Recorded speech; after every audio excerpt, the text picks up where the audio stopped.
Ajahn, if you could share some guidance on how to overcome procrastination, both in in Dhamma practice and otherwise in worldly life as well. In worldly life as well. I mean, of course, both kind of are the same in one way as a practitioner, but maybe just generally about how to overcome procrastination. Procrastination. Yeah, it's a word that some years ago I learned. Maybe some people. It means like delaying things for later, not doing what should be done right here and now, or as soon as possible, but putting it aside, having excuses, maybe later, maybe tomorrow, and so forth.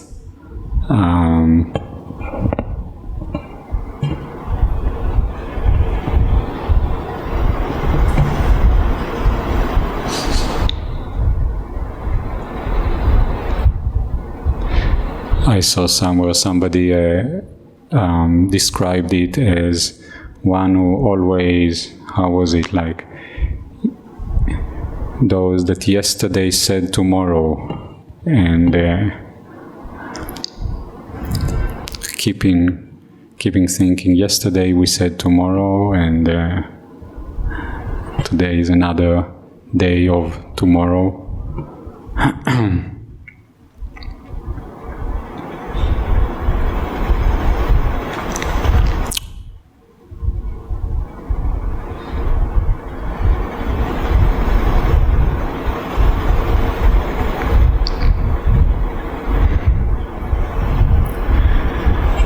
As the question was put out, both regarding Dhamma practice and regarding everyday or worldly matters. So indeed, the same type of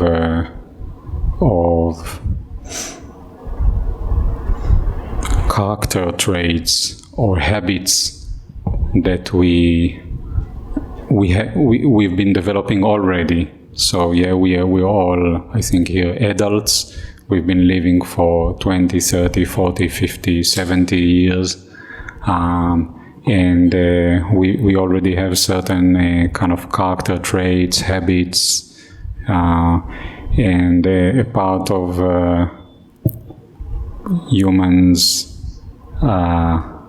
life and Dhamma practice in particular is to understand better our character in terms of weaknesses, strengths, and so forth. Not in a way of fixing some idea of who we are, but in a way of understanding oneself in a way of we can call it conditions or like inclinations.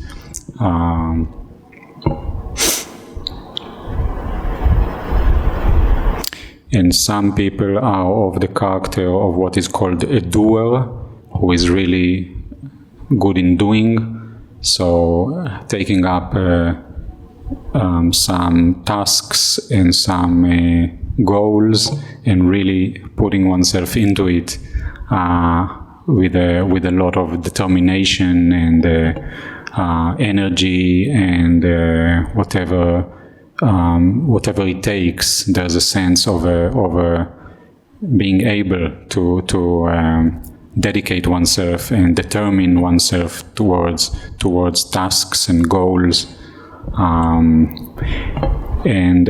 so that this is a strength of some people. For others, it may be, if we kind of take another option of one who is not so much of that type, who and then it can manifest in a way of not being able to be so determined, so disciplined in taking tasks and developing It can be good habits or doing work and duties that need to be done. So that would be the case of needing to develop some determination, some discipline, and it can take all kinds of means and ideas of how to do it.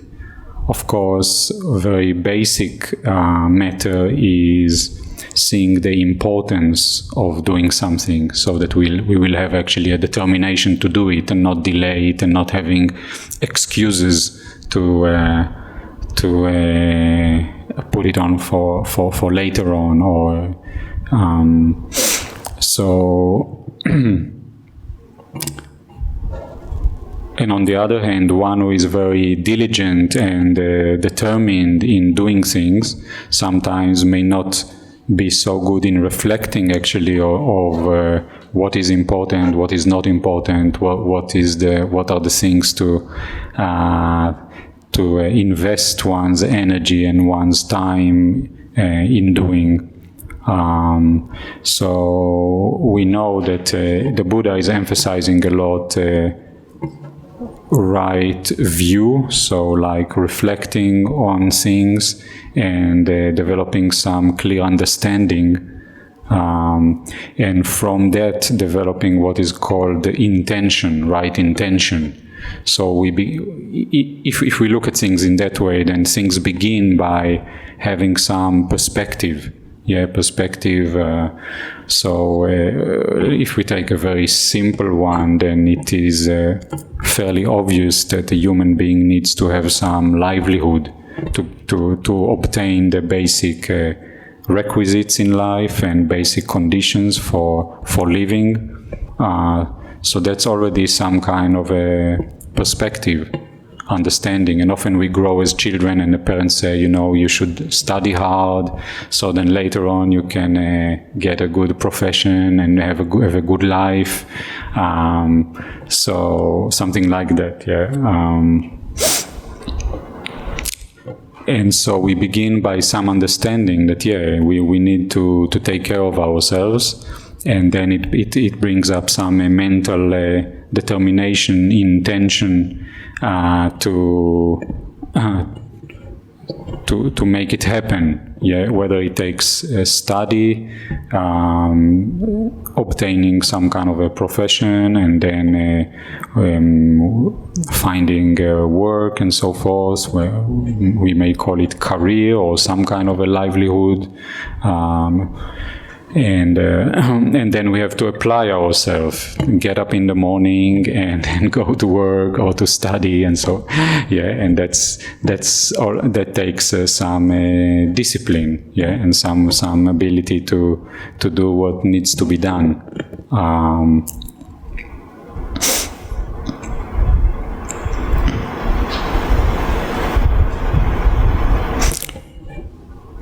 There's a place where, so in beginning with worldly matters, just taking care of us as human beings, we can see that the lazy person cannot accomplish much.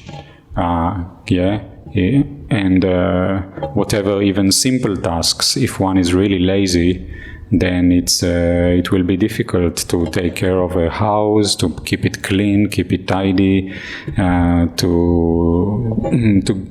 to have a livelihood, to take care of all these things, even this body, to keep it healthy, to keep it clean, to keep, there's many things that everyday kind of tasks that we have to do. And one can see that a good household can be seen as things are organized, clean, things are taken care of, and that takes some diligence, some determination to do things properly.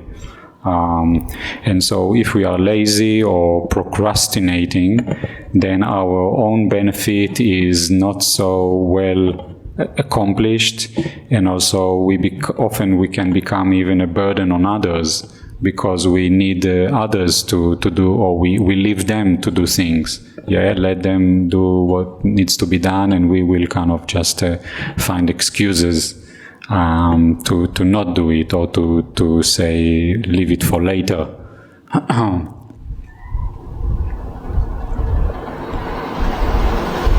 So already in worldly matters, the society of human beings is benefiting from those that are diligent, responsible, being able to make the effort to take care of things, take care of each other, take care of the needs, the various needs of a human society. It's quite a broad kind of subject. What we call the world these days is often working in a way of more like a relationship of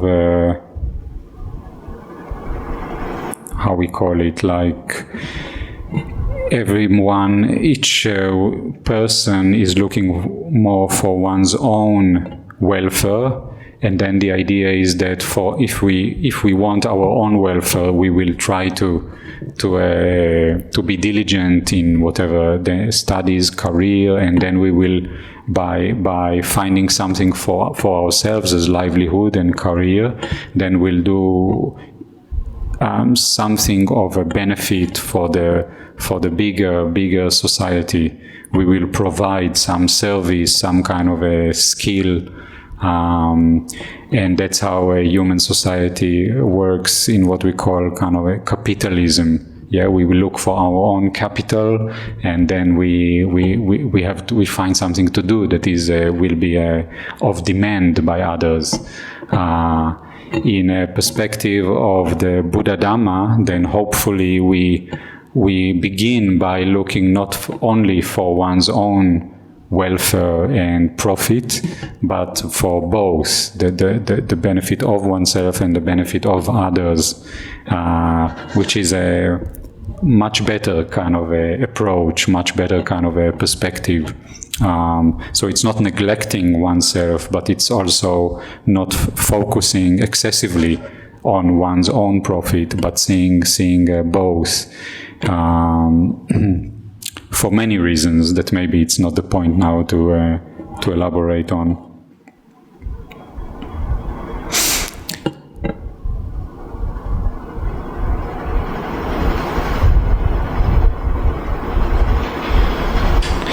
And maybe the more kind of a central issue for us as meeting here, then we can consider the Dhamma practice. So also we can say, yeah, the Dhamma is beautiful, as we were chanting in the beginning, middle, and the end. Good teaching, good path, good ideas. But sometimes, as a personal habit, we may not be so determined and committed to actually take the teachings and practice them. So it comes also down to the point of seeing the importance of it. If it is nice and beautiful but not so important, then okay, maybe never mind, yeah, we'll leave it for later. But if it is indeed an important matter, then and sometimes we use the word urgent matter, then we can generate more motivation, more determination to actually apply ourselves to practice the Dhamma, to develop the path. And so there are various teachings, various reflections to help us to see it and to feel more urgent about it. Many kinds of teachings. So the Buddha, the Dhamma, what we call the Dhamma in terms of the teachings, one can divide into two types. One type is like, one can say,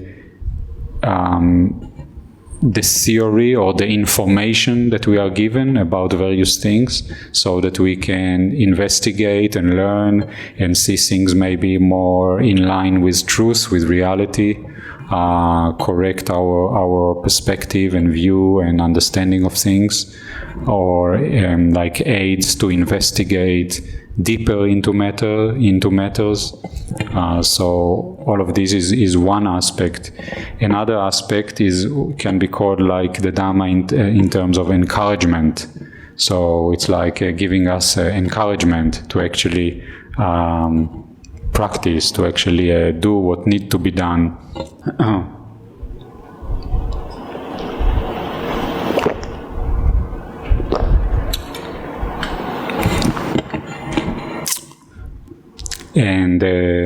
And that's actually a very, very important aspect.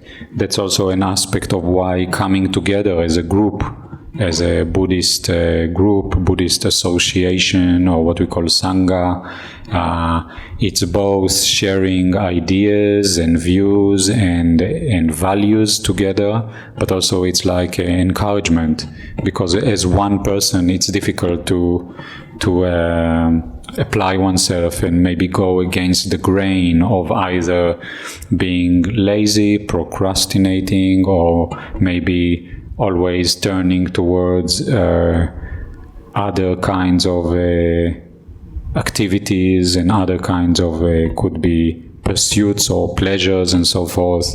So the idea of forming a group and coming together as a group is extremely helpful for feeling like motivation, encouragement in the Dhamma.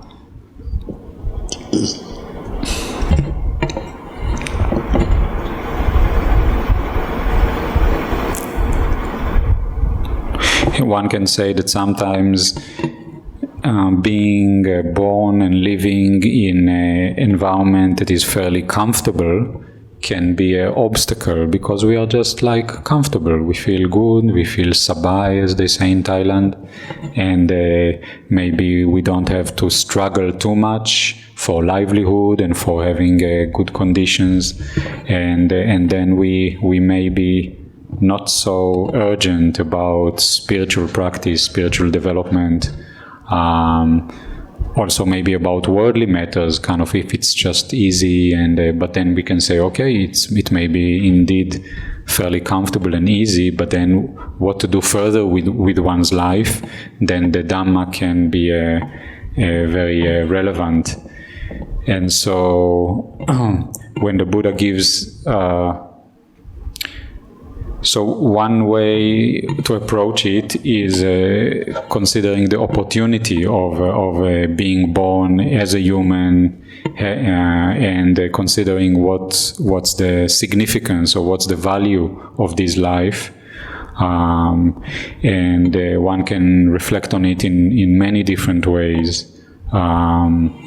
So, for example, we can say, suppose that we have already a fairly comfortable and fortunate kind of life, then if we just live it in a more selfish way, not wanting to do, too much, enjoying one's comforts and so forth, then if we look at it more closely, then maybe it feels actually not so beautiful, not so inspiring, not so noble kind of life.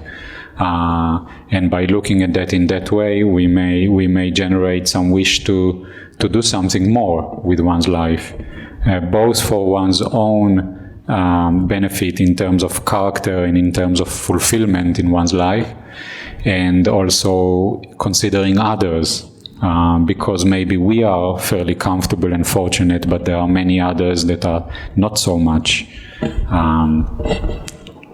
Also, if we look more closely into oneself, then we may have like some comfortable conditions and even some kind of a nice character or something like that.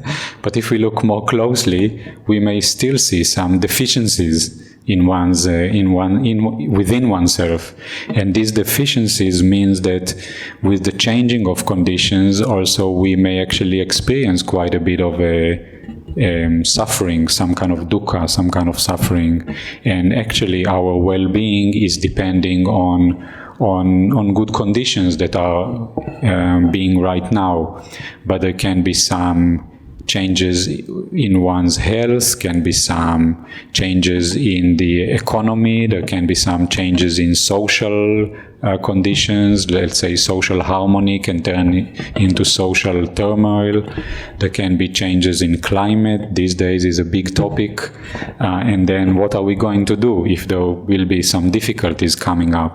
If we don't develop ourselves spiritually, or we can call it, give it different names on a spiritual path, on the path of a human quality, human strength, human intelligence, human tolerance, human endurance, the various qualities, then we may find ourselves one day falling into quite a bit of discomfort, quite a bit of dukkha. So that is a way of considering things and not being how we call it.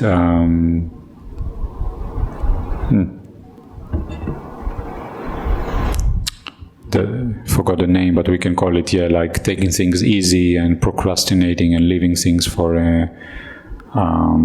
another time.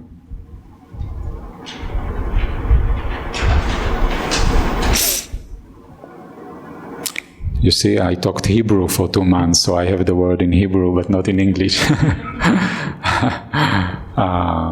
It's called,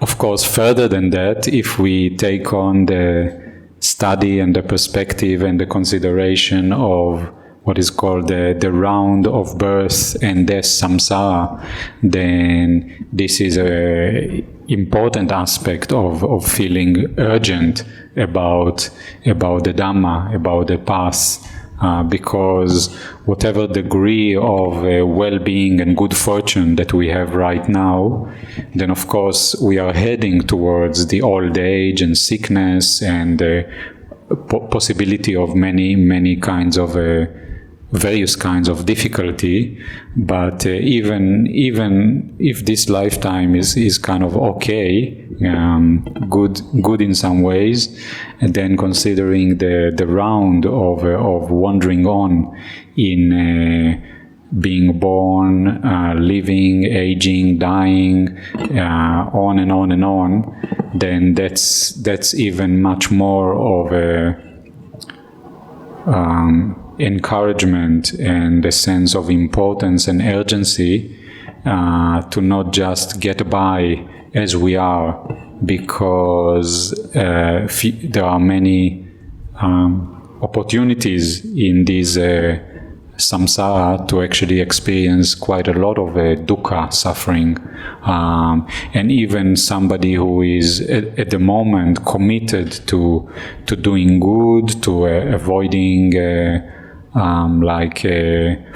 serious kind of unwholesome actions, keeping what we call sila, the standards of good conduct, still both because of a past karma that we don't know what we've been accumulating, and also the possibility of future conditions where we will not be able to understand, to distinguish between good and bad, and maybe we will have experienced some bad influence, then things can go quite into unfortunate conditions. And if we develop more of that perception of the uncertainty within the world, within the existence and the conditions of existence, and the ups and downs and the impermanence of good conditions, of good comforts and good fortune, and also the need to keep on obtaining good actions, good conditions for experiencing the results of these actions, then we may have more of a determination and urgency both on the side of keep on accumulating what we call kusala dhammas, skillful actions and wholesome actions, wholesome deeds and wholesome qualities. And even further than that, we will be more determined to follow the noble path, the path that is on the way of liberation from the round of birth, aging, sickness, death, another birth, another aging, another death, and so forth. So these kind of reflections, the Buddha is giving these teachings and these reflections so that we have the picture and we can motivate ourselves. And then it's indeed up to us, whatever we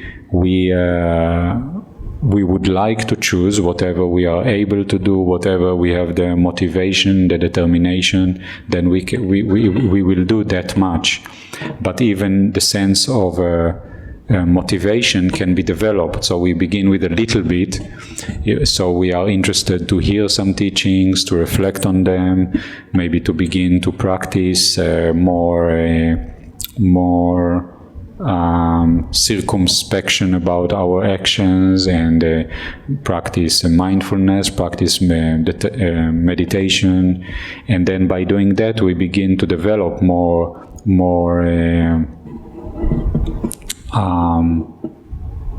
commitment and more determination to practice more, to be more diligent about these matters, to give them more importance. And so gradually we have we develop a life that is and that does have the intention, the motivation as a strong base. So we don't want to waste time, we don't want to procrastinate, to say, yeah, later when we finish this and finish that, when whatever some people think, when we get old, when we've done all the family work and career and this and that and a beautiful house, and then we will consider some spiritual matters.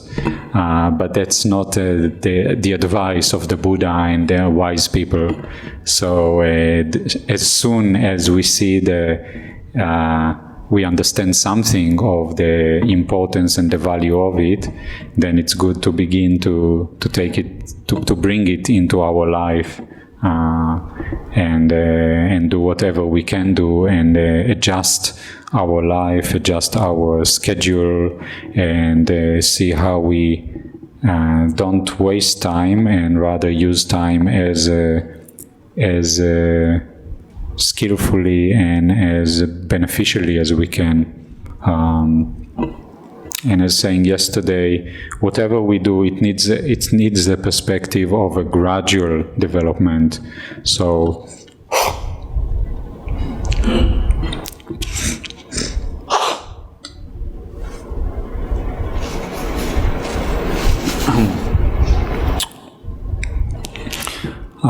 we have to learn ourselves, learn our life, and then gradually make the changes and the developments that can be done. But to not delay in beginning doing that's important.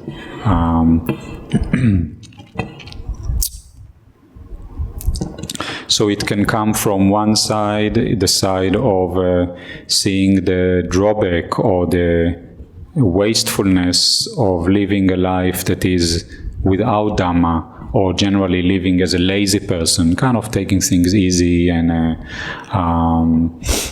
seeing the drawbacks of that. It makes one's character weak. It makes it is wasting of the potential that we have as a human being in general, as each individual with whatever potentials that we have and the talents that we can bring to fruition, like make use of them.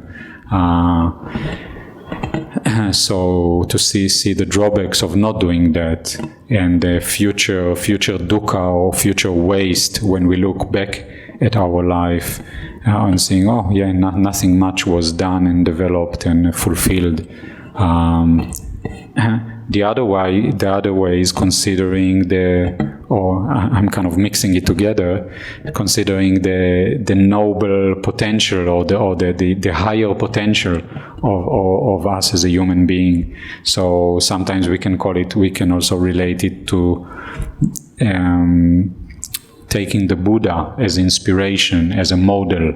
So the Buddha was not one who was lazy and procrastinating, but rather one who's been taking a determination. As we know, to become a Buddha, it takes many lifetimes, not just kind of a small project. And taking a determination and commitment and fulfilling it through a long journey of being true and being committed to what one took on. And also the Buddha's example is the example of one's own benefit and the benefit of others. And if we talk about a Buddha, then indeed it's a very rare individual that arises in the world once in a human's age, or even not every time. And this kind of more of a cosmic ideas that we can take as maybe some theory of understanding things. But as for looking more realistically about ourselves, we can say the Buddha is an example of a fulfillment of one's potential and fulfillment on a noble path, not just an ordinary path of a human being doing what kind of ordinary things, worldly aims and values, but taking a higher aims and values and really dedicating oneself to it. So hopefully we can find inspiration, and we can develop more inspiration and more motivation to follow noble examples and not just follow a kind of a mediocre life. Of course, it's not only the Buddha. We can take many kinds of examples.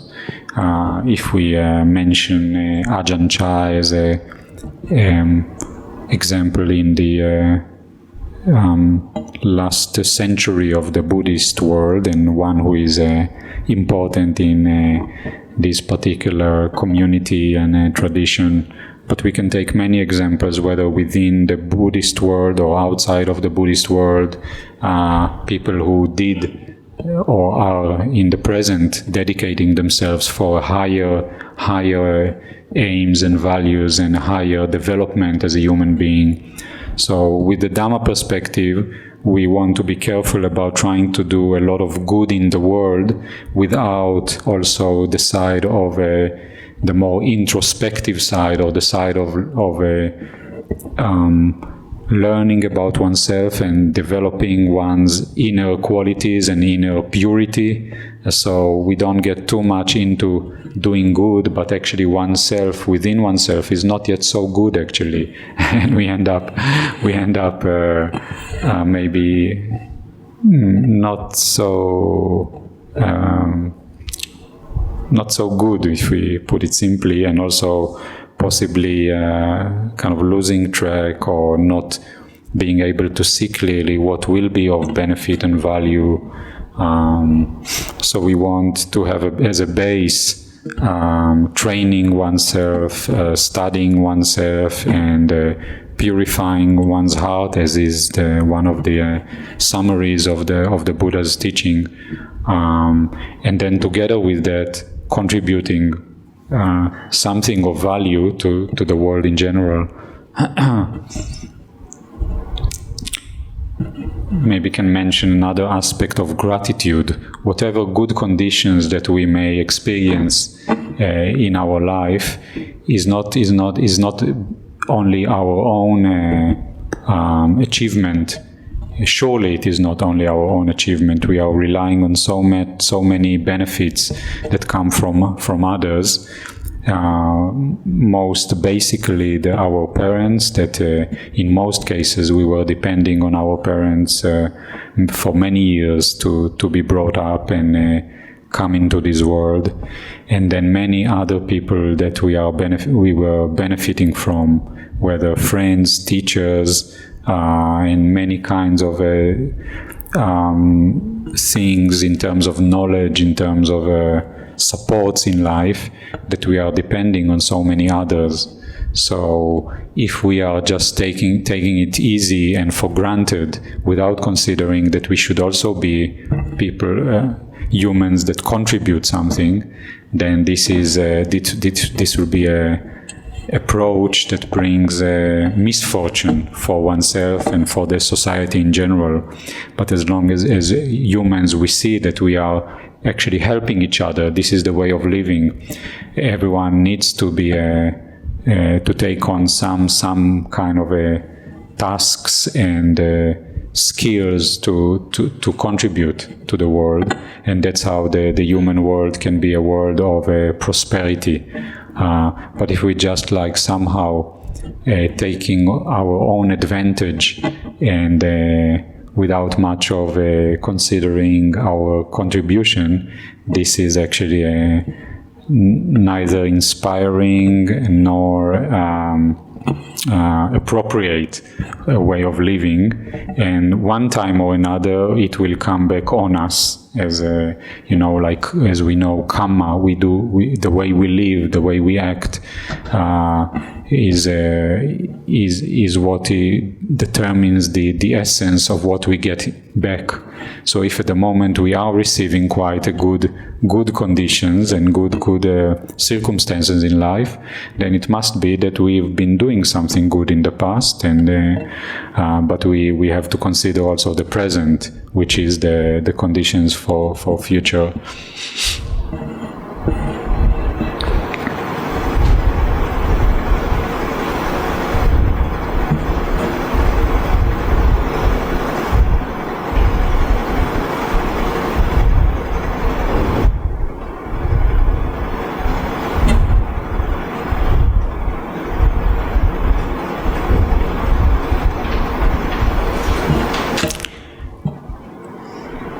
Another aspect of procrastination is likes and dislikes.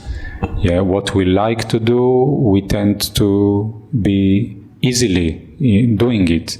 Yeah, and what we don't like, we find excuses to not do it or leave it for later, and so it's a very interesting area of contemplation and study.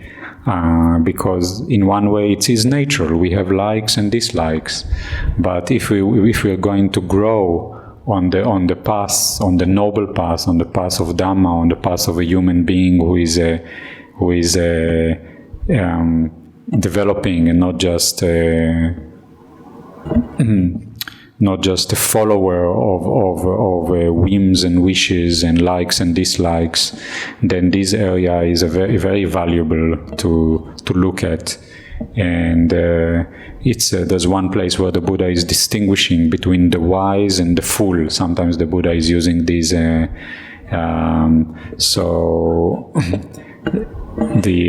can say the fool is one who is following what is pleasant and what is according to one's likes. So if it is according to that, then he will do that. He will apply himself to that, and then what is not agreeable. What is within one's dislikes, and then this will determine the actions of a fool, while the actions of the wise will be determined by truly considering the benefit of the matter. And then even if something is not so pleasant to do and to apply oneself to, still the wise will be able to follow that, to take on that action, that task, and even some things that are pleasurable, the wise will consider it as not beneficial and will be able to put it down, not to follow that. So that's a very useful things to consider, and even from childhood we begin to understand that some things we need to do even if we don't like them. Yeah, I remember as a child I didn't like to bathe. Yeah, I didn't like it, but then whether my mother, my father, they were saying, no, you should do it. They were asking, did you do it already? And okay, yeah, you have to do it, because if you don't do it, then you get smelly and dirty, and so we learned that yes, some duties are duties, and we need to do them. And we can even develop some liking to things that we don't like. And we can develop particular liking and appreciation to do things that are of benefit. So we can say a childish approach is just following what is pleasant, what you like, and growing as an adult or a wise human being is more like following things according to a more mature perspective. And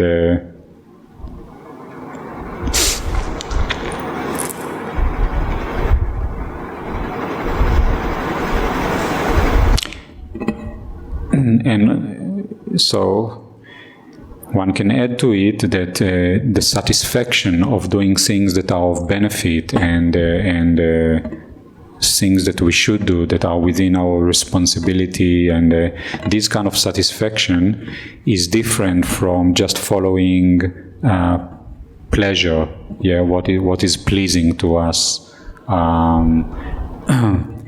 And this is also an interesting area of what is a sense of well-being, what kind of happiness one is looking for. So there are more like temporary and kind of superficial kind of pleasures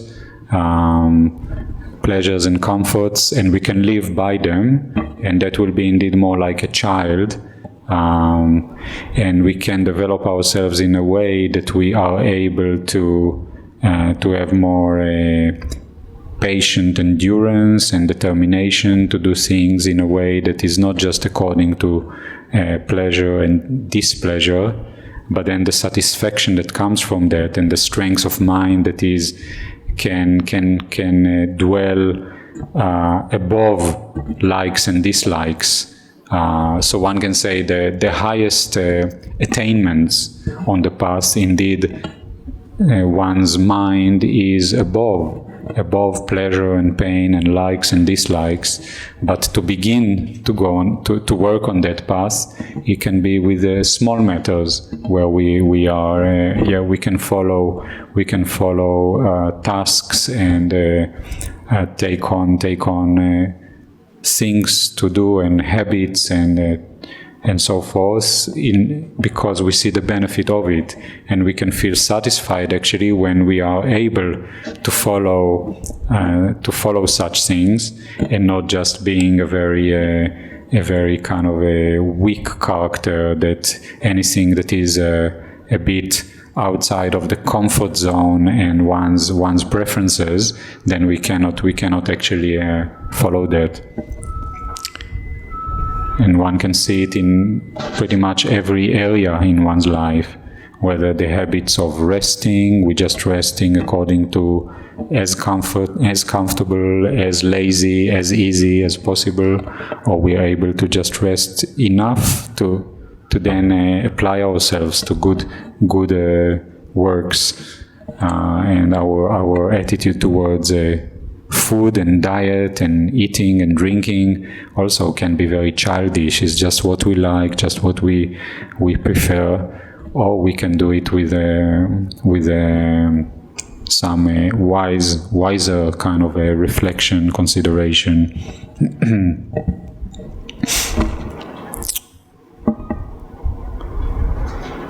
And many kinds of matters like that, they are the things that will build up a character of somebody who has ability to grow and not to stay like a little baby who is always screaming when something is not agreeable. Yeah.